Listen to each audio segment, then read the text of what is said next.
Playing chord progressions smoothly is one of those things that makes a huge impact on your playing. Getting good at navigating from one chord to another without it sounding all janky is definitely worth taking the time to practice, and exactly what I'm going to be teaching in this video. One of my favourite methods to move between chords smoothly is by using a common cover note, a note that stays the same at the top throughout the different chords. For example, if we took the chords F minor 7 to D flat major 7, let's try and find some ways to have a common cover note through both chords. Let's try keeping the note C at the top. So that means we need to find a voicing for F minor 7 that has a C at the top. Let's try this. I've added a few extensions in there as well. And then we also need to find a voicing for D flat major 7 that has a C on the top. Let's go for this. And going between these,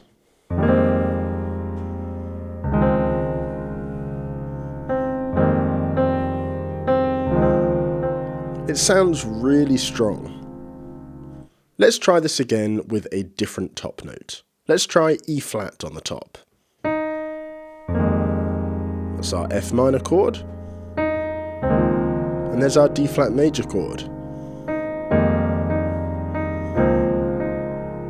G,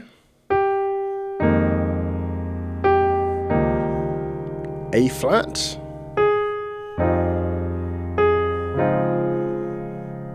B flat,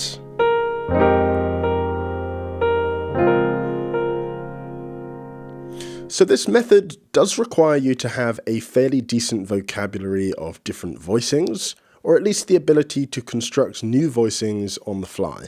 This works really well when the chords aren't harmonically related. For example, if we had an F minor 7 to an A minor 7, there's not much in common there.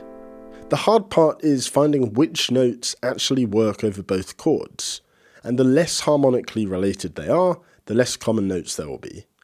So going between F minor 7 and A minor 7, the only two common notes that are really going to work are G and C. And here's what it sounds like with G on the top.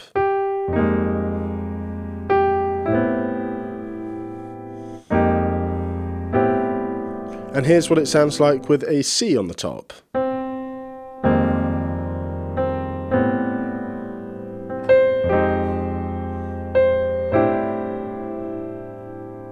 It's a really useful tool to have. Another way to glue chords together to make them silky smooth is by creating very simple melodies that connect the voicings together. Let's go back to our example with F minor 7 and D flat major 7. The top note of a voicing is what your ears often hear the loudest. It basically acts as the melody note. What we want to do is create a simple melody that connects the voicings. Say we had this voicing for our F minor chord, with a G on the top, and this voicing for our D flat major chord, with a C on the top. We want to connect these top notes up with a very simple melody. We want to get from here to here, with just one or two, maybe three notes. Here's an example.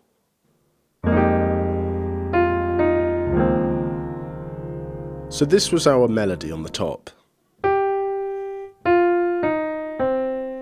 Gluing our chords together.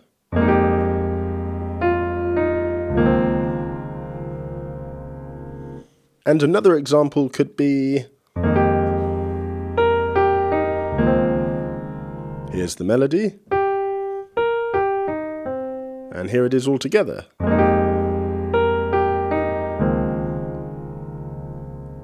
Let's try this with those other chords, F minor 7 and A minor 7. If our F minor was played like this, with a C on the top, and the A minor was played like this, with the G on the top, we could play a melody like this to connect them.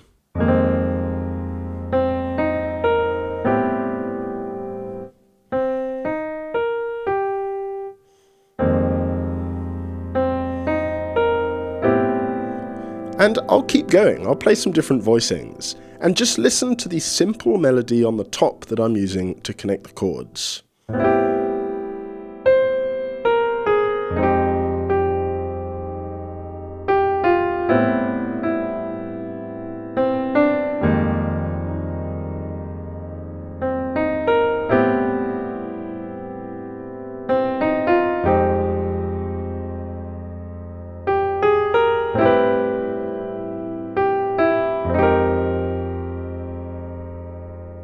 Now, those two methods, a consistent top note throughout the chords and creating very short and simple melodies to connect the top notes together, are absolute gold in terms of making your chord progressions sound silky smooth. Let me know in the comments which one you prefer, the consistent top note or adding simple melodies. Often, a great sounding chord progression doesn't sound great because of the chords themselves. It sounds great because of how the chords are played and how they connect to each other. So instead of always trying to find new and cool progressions to play, instead just play around with these ideas and take time to see how you can make your existing progressions sound much better. I hope you enjoyed this video and found it useful. Make sure to smash that like button. Come and check out Piano Pig Academy for more in-depth tutorials, and I will see you in the next one.